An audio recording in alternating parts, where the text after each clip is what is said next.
ನಮಸ್ಕಾರ. ಸಂಪ್ರದಾಯದ ಹಾಡುಗಳ ಚಾನಲ್ಗೆ ಎಲ್ಲರಿಗೂ ಸುಸ್ವಾಗತ.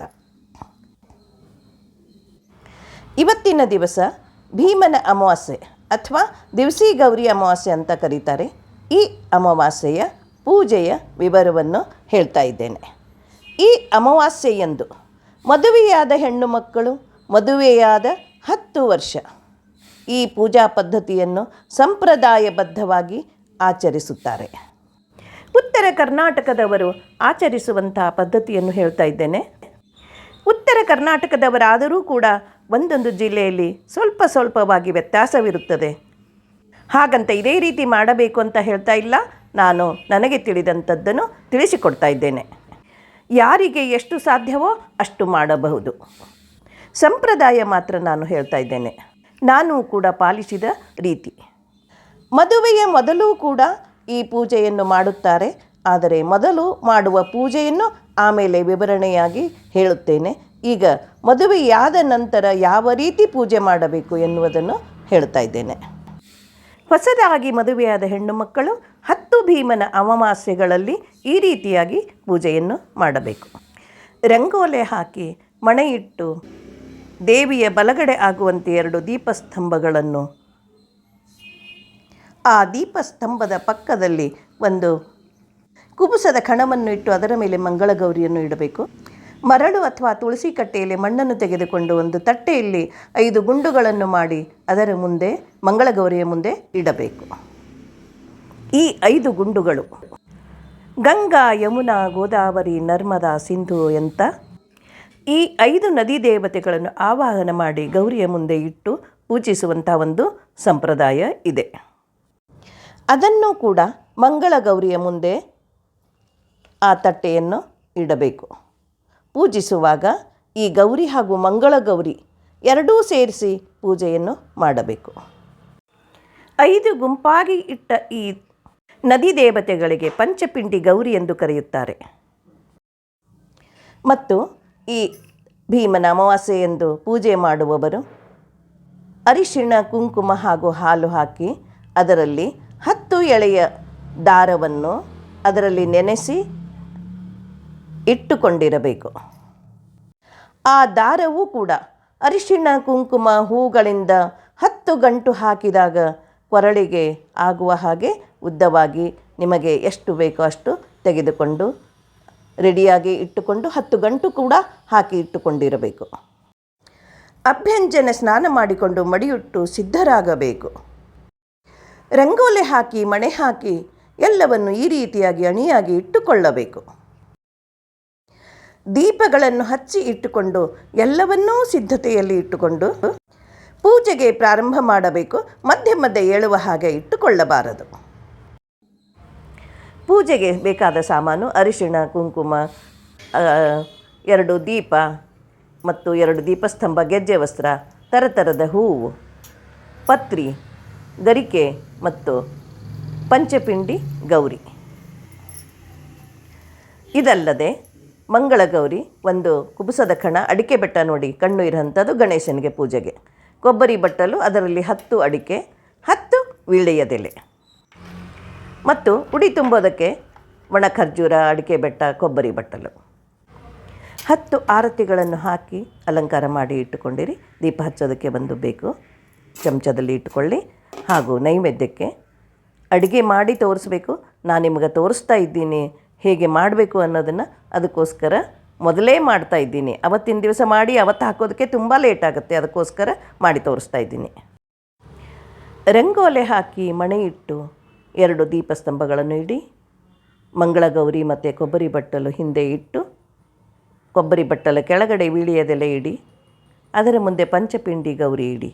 ಈ ರೀತಿಯಾಗಿ ಎಲ್ಲವನ್ನು ಇಟ್ಟುಕೊಂಡು ನಂತರ ದೀಪವನ್ನು ಮುಡಿಸಬೇಕು. ಹೂವು, ಅಕ್ಷತೆಯನ್ನು ಕೈಯಲ್ಲಿ ಹಿಡಿದುಕೊಂಡು ಸಂಕಲ್ಪವನ್ನು ಹೇಳಿಕೊಂಡು ಆ ಅಕ್ಷತೆ ಮತ್ತು ಹೂವನ್ನು ಒಂದು ತಟ್ಟೆಯಲ್ಲಿ ಹಾಕಿ ನಂತರ ಗಣಪತಿ ಪೂಜೆಯನ್ನು ಮೊದಲು ಮಾಡಬೇಕು. ಒಂದು ತಟ್ಟೆಯಲ್ಲಿ ಕಣ್ಣು ಇರುವಂಥ ಒಂದು ಅಡಿಕೆ ಬೆಟ್ಟವನ್ನು ಕಣ್ಣು ಮೇಲೆ ಮಾಡಿ ಇಟ್ಟು ಪೂಜೆಯ ವಿವರವನ್ನು ಹಿಂದಿನ ವಿಡಿಯೋದಲ್ಲಿ ಎಲ್ಲವನ್ನೂ ಹಾಕಿದ್ದೇನೆ. ಅದನ್ನು ನೋಡಿಕೊಳ್ಳಿ. ತತ್ರಾದೌ ನಿರ್ವಿಘ್ನತಾ ಸಿದ್ಧರ್ಥಂ ಶ್ರೀಮನ್ ಮಹಾಗಣಪತಿ ಪೂಜನಂ ಕರಿಷ್ಯ ಅಂತ ಹೇಳಿ ವಕ್ರತುಂಡ ಮಹಾಕಾಯ ಕೋಟಿ ಸೂರ್ಯ ಸಮಪ್ರಭ ನಿರ್ವಿಘ್ನಂ ಕುರುಮೇ ದೇವ ಸರ್ವಕಾರ್ಯೇಷು ಸರ್ವದಾ ಶ್ರೀಮನ್ ಮಹಾಗಣಪತಿಯೇ ನಮಃ ಅಂತ ಎಲ್ಲ ಪಂಚೋಪಚಾರ ಪೂಜೆಯನ್ನು ಶ್ರೀಮನ್ ಮಹಾಗಣಪತಿಗೆ ಬೆಳಗಿ ನೈವೇದ್ಯ ತೋರಿಸಿ ತುಪ್ಪದ ದೀಪವನ್ನು ಬೆಳಗಿ ಈ ಪೂಜೆ ಎಲ್ಲವೂ ಆದ ನಂತರ ಗೌರಿಯ ಪೂಜೆಯನ್ನು ಮಾಡಬೇಕು. ಗೌರಿ ಪೂಜೆಯ ವಿವರವನ್ನು ಮೊದಲೇ ತಿಳಿಸಿದ್ದೇನೆ. ಈಗ ಗೌರಿ ಪೂಜೆಯನ್ನು ಮಾಡುತ್ತಾ ಒಂದು ಹಾಡು. ಪೂಜೆ ಮಾಡೋಣ ಬನ್ನೀರೇ ಶ್ರೀ ಗೌರಿಯ ಪೂಜೆ ಮಾಡೋಣ ಬನ್ನೀರೇ ಪೂಜೆ ಮಾಡೋಣ ಬನ್ನಿ ರಾಜರಾಜೇಶ್ವರಿ ಶ್ರೀ ಗೌರಿಗೆ ಪೂಜೆ ಮಾಡೋಣ ಬನ್ನೀರೇ ಶ್ರೀ ಗೌರಿಯ ಹಸ್ತಪಾದವ ತೊಳೆದು ವಸ್ತ್ರದಲ್ವರಿಸಿ ಆಚಮನ ಮಾಡಿಸಿ ಕತ್ತರಿಸಿದಡಕೆ ಬಿಳಿಯಲ್ಲಿ ಕರ್ಪೂರ ಬಳಿದು ಬಿಳಿಯ ಮುತ್ತಿನ ಸುಣ್ಣವ ಇಟ್ಟು ಪೂಜೆ ಮಾಡೋಣ ಬನ್ನೀರೇ ಶ್ರೀ ಗೌರಿಯ ಪೂಜೆ ಮಾಡೋಣ ಬನ್ನಿ. ಚಂದದರಿಶಿಣ ಕುಂಕುಮ ಗೆಜ್ಜೆ ವಸ್ತ್ರ ಚಂದುಳ್ಳ ಕರಿಮಣಿಯು ಚಂದುಳ್ಳ ಕರಿಮಣಿ ಪಚ್ಚೆ ಬಳೆಯನಿಟ್ಟು ಮಂದಾರ ಮಲ್ಲಿಗೆಯ ಮಾಲೆಗಳ ಮುಡಿಸುತ್ತ ಪೂಜೆ ಮಾಡೋಣ ಬನ್ನೀರೇ ಶ್ರೀ ಗೌರಿಯ ಪೂಜೆ ಮಾಡೋಣ ಬನ್ನೀರೇ. ಸಾಲು ದೀಪಗಳ ಹಚ್ಚಿ ಪುಷ್ಪಗಳಿಂದ ಸಾವಿರಾರು ಬರ ಪೂಜಿಸಿ ಮೇಲು ಪರಿಮಳ ಗಂಧ ಧೂಪ ದೀಪಗಳಿಂದ ಕಾಯಿ ಒಡೆದು ಫಲಪುಷ್ಪಗಳ ಅರ್ಪಿಸಿ ಪೂಜೆ ಮಾಡೋಣ ಬನ್ನೀರೇ ಶ್ರೀ ಗೌರಿಯ ಪೂಜೆ ಮಾಡೋಣ ಬನ್ನೀರೇ. ಈಗ 10 ಎಳೆಯ ದಾರವನ್ನು ಗಂಟು ಹಾಕಿ ಇಟ್ಟುಕೊಂಡಿರುವ ಆ ದಾರವನ್ನು ಆ ದೇವಿಯ ಮೇಲೆ ಹಾಕಬೇಕು, ಏರಿಸಬೇಕು. ಸಮಯ ಇದ್ದರೆ ದೇವಿ ಅಷ್ಟೋತ್ತರವನ್ನು ಹೇಳಿಕೊಂಡು ಪುಷ್ಪಗಳನ್ನು ದೇವಿಗೆ ಏರಿಸಬೇಕು. ಗೌರಿ ಎಂದರೆ ಪಾರ್ವತಿ. ಪಾರ್ವತಿ ತುಂಬ ಅವತಾರಗಳನ್ನು ಎತ್ತಿದ್ದಾಳೆ. ಅಂಬಿಕಾ, ದುರ್ಗಾ, ಮೂಕಾಂಬಿಕಾ ಎಲ್ಲವೂ ದೇವಿಯ ಅವತಾರಗಳೇ. ಯಾವುದು ನಿಮಗೆ ಅಷ್ಟೋತ್ತರ ಬರುತ್ತೋ ಅದನ್ನು ಹೇಳಿಕೊಂಡು ಪುಷ್ಪವನ್ನು ದೇವಿಗೆ ಸಮರ್ಪಿಸಿ. ನಂತರ ದೇವಿಯ ಮುಂದೆ ತಟ್ಟೆಯನ್ನು ಇಟ್ಟು 5 ಸಾರಿ ಉಡಿಯನ್ನು ತುಂಬಿ ಕೊಬ್ಬರಿ ಬಟ್ಟಲು, ನೆನೆಗಡಲೆ, ಬಾದಾಮಿ, ಅಡಕೆ ಬೆಟ್ಟ ಮತ್ತು ಒಣಖರ್ಜೂರ ಸಹಿತ ಉಡಿಯನ್ನು ತುಂಬಿ ನಂತರ ತುಪ್ಪದ ದೀಪವನ್ನು ಬೆಳಗಿ ನಂತರ ಮಾಡಿದ ಅಡಿಗೆಯನ್ನು ನೈವೇದ್ಯ ತೋರಿಸಿ. ಈ ದೇವಿಗೆ ಅಡಿಗೆಯ ವಿವರ ಹೇಳ್ತೇನೆ, ಆದರೆ ಯಾರಿಗೆ ಎಷ್ಟಾಗುತ್ತೋ ಅಷ್ಟು ಮಾಡಿ. ಚಟ್ನಿ, ಕೋಸಂಬರಿ, ಪಲ್ಯ, ಕಾಯಿ ರಸ, ಪಾಯಸ, ಚಿತ್ರಾನ್ನ, ಅನ್ನ, ತವ್ವೆ, ಹಾಲು, ತುಪ್ಪ, ಮೊಸರು ಮತ್ತು 10 ಕಡುಬು. ಈ ದೇವಿಗೆ 10 ಕಡುಬುಗಳನ್ನು ಇಟ್ಟು ಮೇಲೆ ಸ್ವಲ್ಪ ಹೂರಣವನ್ನು ಇಟ್ಟು ನೈವೇದ್ಯವನ್ನು ತೋರಿಸಬೇಕು. ನಂತರ 10 ಆರತಿಯನ್ನು ಇಟ್ಟುಕೊಂಡಿರ್ತೀರಲ್ವ, ಆ 10 ಆರತಿಯಿಂದ ದೇವಿಗೆ ಆರತಿಯನ್ನು ಬೆಳಗಬೇಕು. ಆರತಿಯನ್ನು ಕೆಳಗೆ ಮಂತ್ರಾಕ್ಷತೆಗಳನ್ನು ಹಾಕಿ ಆರತಿಯನ್ನು ಇಳಿಸಿ ನಂತರ ಹೂವು ಮಂತ್ರಾಕ್ಷತೆಯನ್ನು ದೇವಿಗೆ ಸಮರ್ಪಣೆ ಮಾಡಬೇಕು. ನಂತರ ಪ್ರದಕ್ಷಿಣೆ ನಮಸ್ಕಾರ ಹಾಕಿ ದೇವಿಯ ಮುಂದೆ ಕುಳಿತುಕೊಂಡು ಹಾಡುಗಳನ್ನು ಹೇಳಿಕೊಳ್ಳಿ. ವರ ಕೇಳಿರುವಂಥ ಹಾಡು ಹೇಳಿ. ಆಮೇಲೆ ದೇವಿಯ ಮೇಲೆ ಹಾಕಿರುವಂಥ ದಾರವನ್ನು ತೆಗೆದುಕೊಂಡು ಅರಿಶಿಣ, ಕುಂಕುಮ, ಹೂವು ಮತ್ತು ಉಡಿಯನ್ನು ಹಿಡಿದುಕೊಂಡು ಮನೆಯಲ್ಲಿ ಯಾರಾದರೂ ಹಿರಿಯರು ಇದ್ದರೆ ಅವರಿಂದ ಅರಿಶಿಣ ಕುಂಕುಮ ಹಚ್ಚಿಸಿಕೊಂಡು ಆ ದಾರವನ್ನು ಅವರಿಂದ ಧರಿಸಿಸಿಕೊಳ್ಳಿ. ಹಾಗೆ ಉಡಿಯನ್ನು ತುಂಬಿಸಿಕೊಳ್ಳಿ. ಅದರ ನಂತರ ಅವರಿಗೂ ಕೂಡ ನೀವು ಅರಿಶಿಣ ಕುಂಕುಮ ಹೂವು ಕೊಟ್ಟು ಉಡಿಯನ್ನು ತುಂಬಿ, ಫಲ ತಾಂಬೂಲ ಸಹಿತ ತುಂಬೋದಿದ್ದರೂ ಕೂಡ ತುಂಬಿ, ಅದು ಅವರವರ ಇಷ್ಟಕ್ಕೆ ಬಿಟ್ಟಿದ್ದು. ಈ ದಿವಸಿ ಗೌರಿಯ ಹಾಡು ಈಗಾಗಲೇ ನಾನು ಹಿಂದೆ ಹೋದ ವರ್ಷ ಇದೇ ದಿವಸದಲ್ಲಿ ದಿವಸಿ ಗೌರಿಯ ಹಾಡನ್ನು ಕೂಡ ಹಾಕಿದ್ದೇನೆ, ತಾವು ನೋಡಬಹುದು. ಆದರೂ ಕೂಡ ಇದರಲ್ಲಿ ಒಂದು ಚಿಕ್ಕದಾಗಿ ದಿವಸಿ ಗೌರಿಯ ಹಾಡನ್ನು ಕೂಡ ಹೇಳ್ತಾ ಇದ್ದೇನೆ. ಅದರ ಮೊದಲು ಒಂದು ವರ ಕೇಳಿರುವ ಹಾಡು ಕೇಳಿ. ಪಾಲಿಸಮ್ಮ ನೀನು ಪಾರಿಜಾತವನ್ನು, ಪಾಲಿಸಮ್ಮ ನೀನು ಕೋಮಲೆ ವರವನ್ನು, ಬೇಡಿಕೊಂಬೆ ನಾನು ಪಾಲಿಸಮ್ಮ ನೀನು. ಹಚ್ಚಿದಂಥ ಹೆರಳು ಮಲ್ಲಿಗೆಯ ಅರಳು, ಜಗವ ಮೋಹಿಸುವಳು ನಮ್ಮ ರಕ್ಷಿಸುವಳು ಪಾಲಿಸಮ್ಮ ನೀನು. ತಾಯಿ ತ್ರಿಪುರ ಸುಂದರಿ ಕಾಯೇ ಶ್ರೀ ಗೌರಿ, ಶ್ರೀಧರ ಕುಮಾರಿ ನರಹರಿ ಸಹೋದರಿ ಪಾಲಿಸಮ್ಮ ನೀನು. ವೆಂಕಟೇಶನರಸಿ ಬೇಡಿಕೊಂಬೆ ಸ್ಮರಿಸಿ, ಪುಷ್ಪವನ್ನು ಬೆರೆಸಿ ಕರುಣಿಸಮ್ಮ ಹರಿಸಿ ಪಾಲಿಸಮ್ಮ ನೀನು, ಪಾಲಿಸಮ್ಮ ನೀನು. ಪಾರಿಜಾತವನ್ನು ಪಾಲಿಸಮ್ಮ ನೀನು, ಕೋಮಲೆ ವರವನ್ನು ಬೇಡಿಕೊಂಬೆ ನಾನು ಪಾಲಿಸಮ್ಮ ನೀನು. ಗೌರಿಗೆ ತೋರಿಸಿರುವಂಥ ನೈವೇದ್ಯವನ್ನು ಯಾರು ಪೂಜೆ ಮಾಡುತ್ತಾರೋ ಅವರೇ ಅದನ್ನು ಊಟ ಮಾಡಬೇಕು. 10 ಕಡುಬು ಅವರಿಗೆ ತಿನ್ನಲು ಆಗದಿದ್ದರೆ ಗಂಡ ಹೆಂಡತಿ ಕೂಡಿ ಅದನ್ನು ಮುಗಿಸಬೇಕು, ಬೇರೆ ಯಾರಿಗೂ ಅದನ್ನು ಹಾಕಬಾರದು.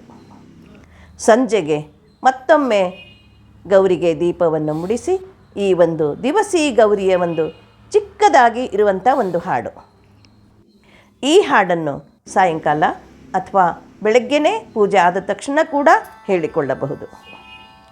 ಶಶಿವದನೆಯರೆ ದಿವಸಿ ವ್ರತವ ಮಾಡಿರೆ, ಶಶಿಶೇಖರನ ರಮಣಿಯ ಪೂಜಿಸಿ ವರವ ಬೇಡಿರೆ. ಕತ್ಲರಾಯನ ಪತ್ನಿ ದಿವಸ ಪುತ್ರನ ಪಡೆದಳು, ಇತ್ತ ವಸ್ತ್ರಗಳ ಅರ್ಥಿಲಿಂದಲಿ ಚದುರೆಗೆ ತಾವು.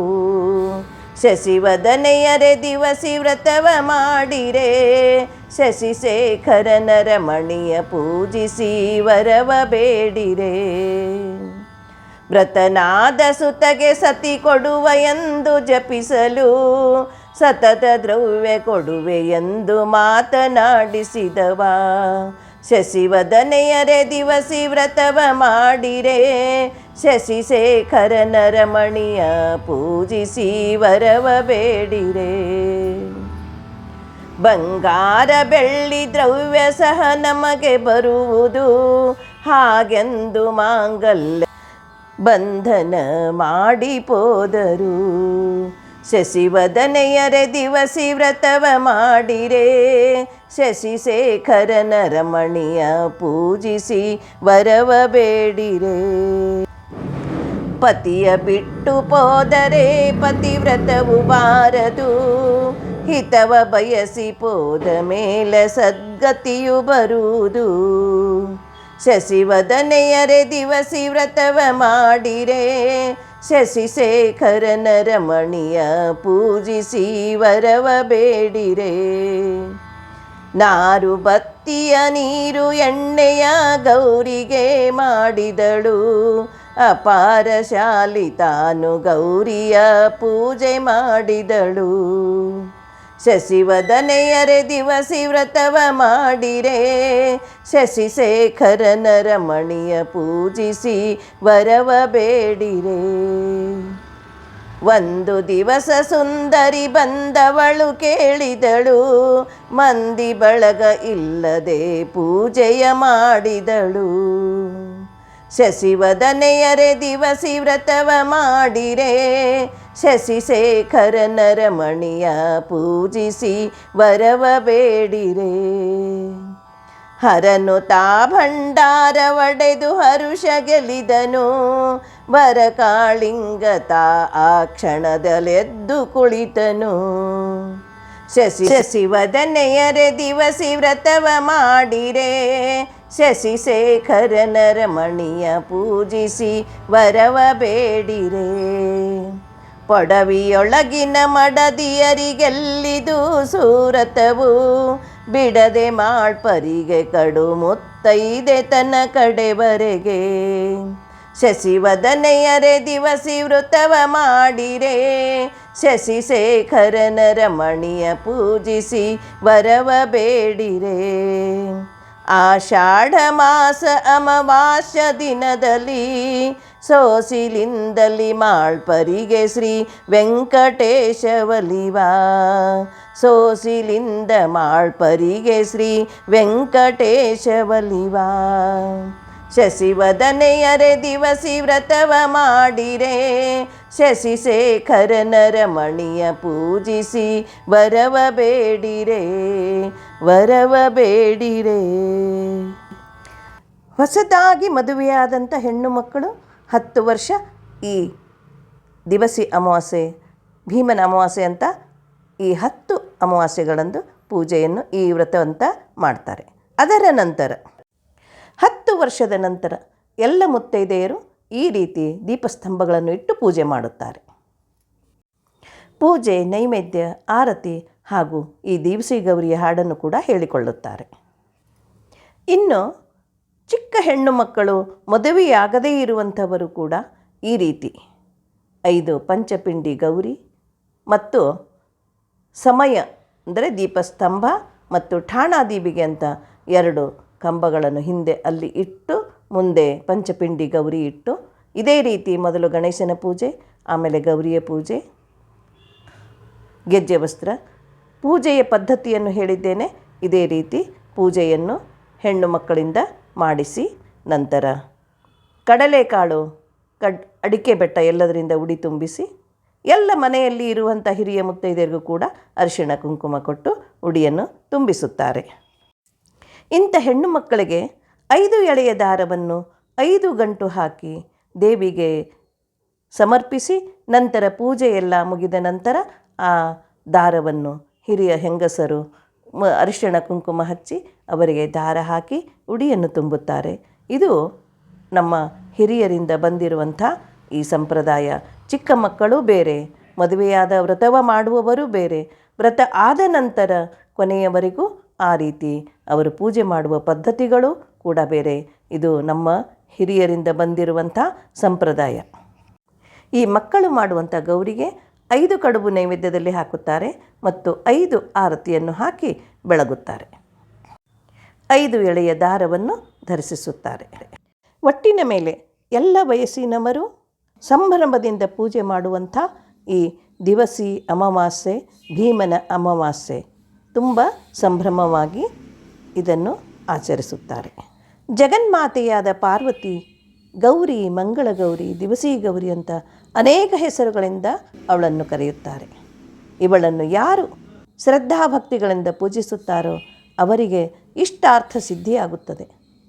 ಧನಧಾನ್ಯ, ಪಶು ಸಂಪದಗಳು ಲಭ್ಯವಾಗುತ್ತವೆ. ಆರೋಗ್ಯ, ಐಶ್ವರ್ಯ, ಯಶಸ್ಸು ಪ್ರಾಪ್ತವಾಗುತ್ತದೆ. ಸತ್ಪುತ್ರ ಪ್ರಾಪ್ತಿ, ಸಕಲ ಸೌಭಾಗ್ಯ ಪ್ರಾಪ್ತಿಯಾಗುತ್ತದೆ. ಶರಣಾಗತ ದೀನಾರ್ಥ ಪರಿತ್ರಾಣ ಪರಾಯಣೆ, ಸರ್ವಶಾರ್ತಿಹರೇ ದೇವಿ ನಾರಾಯಣಿ ನಮೋಸ್ತುತೆ. ಸರ್ವಂ ಭಾರತೀರಮಣ ಮುಖ್ಯ ಪ್ರಾಣಾಂತರ್ಗತ ಶ್ರೀಕೃಷ್ಣಾರ್ಪಣಮಸ್ತು.